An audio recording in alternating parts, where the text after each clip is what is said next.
Ernest Muçi nuk bën pjesë në planet e Beshiktashit, edhe nëse Trabzonspori nuk ushtron opsionin e blerjes së kartonit. Në Turqi është publikuar një listë me 23 lojtarë që janë të huazuar te klubet e tjera, apo pjesë e Beshiktashit. Bëhet fjalë për emra që trajneri Sergen Yalçin kërkon të largohen.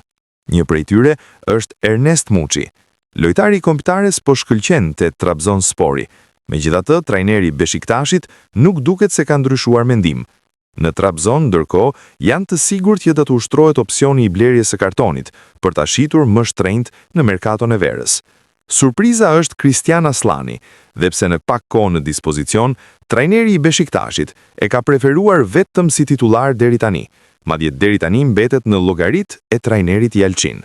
Nëse Interi do të ulë pretendimet që deri tani janë për shifrën 11 milion euro, do të blihet kartoni i Aslanit.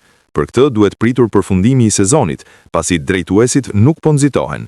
Milot Rashica është një tjetër emër që bashkë me Muçin nuk llogariten nga trajneri Yalçin për edicionin e ardhshëm.